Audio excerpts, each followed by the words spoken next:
Bismillahirrahmanirrahim. My dear students of honors poetry, how are you doing? Hope you people are in a hearty mood to receive my class. And in our today's class, I will discuss the characteristics of Browning's poetry as we are going through Robert Browning. Robert Browning, you know, is one of the greatest poets of the Victorian period. He was primarily a poet of men. He loved and studied men.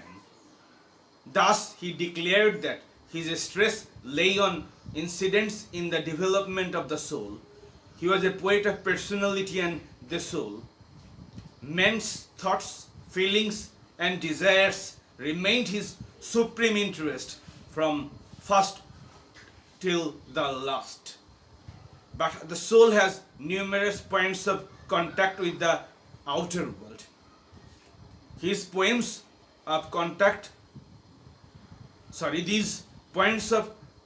are nature, art, love, philosophical belief, and psychology.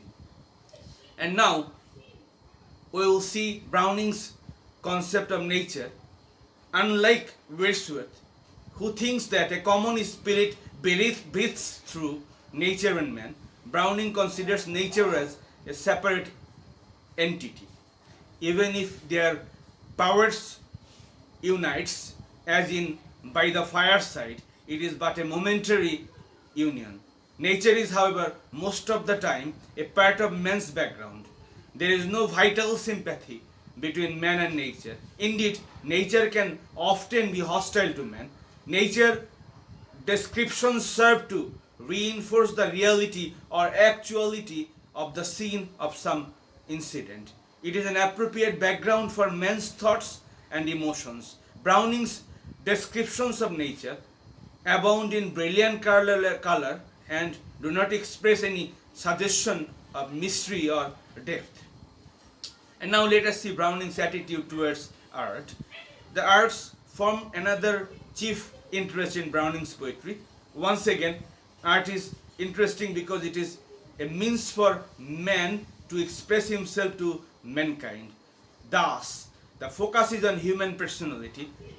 Poetry, music, and painting held the chief attractions of art for Browning. He found certain qualities common to them all. Andrea del Sarto, Fra Lippo Lippi are poems about painters. Abt Vogler is about a musician. How it strikes a contemporary is about a poet. And now let us see Browning's statement of love. Love is another important theme in Browning's poetry. It is an illustration of Browning's dramatic genius that while his own love ran smoothly and happily, he so often explored the disappointments and failure of love in his poetry. In his love poems, he is not so much concerned with the emotion or passionate feeling as with the psychology of the passion. The lover of the last ride together analyzes his passion and debates on what constitutes real success in life. The love he writes of is love between men and women. In Browning's opinion, the power of a woman's love can either ennoble a man or enmesh a man in sensuous slavery. And now let us see Browning's philosophical belief. His philosophical belief finds expression in all his poems. His conception of life and his conviction of its relation with God appears in all the poems, whatever their immediate theme. God's existence or authority is never questioned. Thus, Browning's philosophy is not a reasoned system of thought. Power, knowledge, and love establish a sympathetic communion between the creator and the created. Of these attributes, love is best. It is the philosophical principle which harmonizes and unifies all beings. It is the creative cause, the sustaining power, and the perfecting force. It is the moral ideal towards which man strives to advance. Browning's optimism includes the knowledge of evil, pain, and misery. These are part of man's struggle to achieve the ideal. Imperfection implies the possibility of perfection. The knowledge of imperfection is the price paid for the realization of something greater than ourselves. Physical outcome alone does not matter, the ideal also matters. Life is a progress in two senses: steady enrichment of ideal, and number two, successively nobler achievement of man. Life is a persistent struggle towards an ideal never completely attained, never even to be completely attained. The views find cogent expression in Rabbi Ben Ezra and a grammarian's funeral, but are to be found in all his other poems as well. Now let us see Browning's view of humanity. Now let us see Browning's view of human destiny or fate.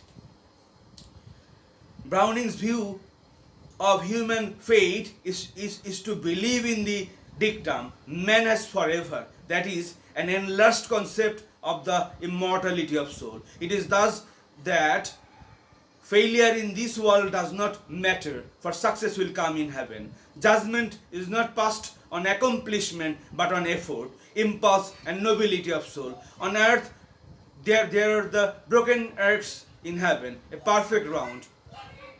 As Ab Vogler says, Browning's characters reflect his belief in the infinite capacity of the soul to expand to spiritual perfection. Man is destined to be great, and he should struggle to achieve his destiny.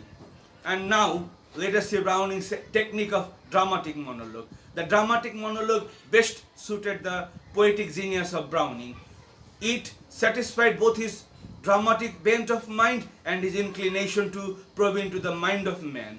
His drama is thus of the inner world of the soul. And let us see the poetry of situations in Browning poetry. Browning's poems use some event which crystallizes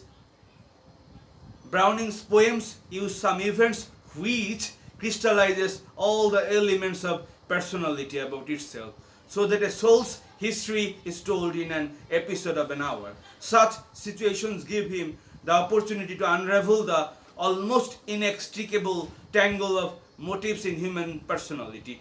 Each poem becomes a soul study or a psychoanalysis.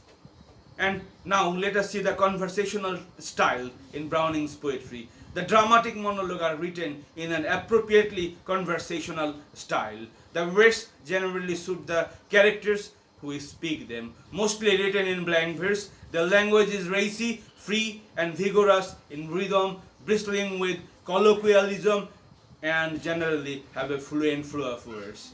And now let us see the difficulties and obscurity in the style of Robert Browning's poetry.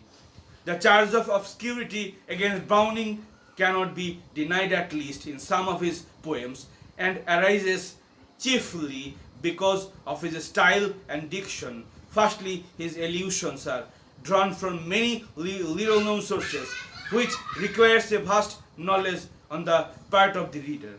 Secondly, he adopts a compressed or telegraphic style which ignores relatives, connectives, etc. Thirdly, grammatical lapses, sometimes deliberate overlooking of grammatical rules, and frequent use of inversions lead to difficulty in understanding.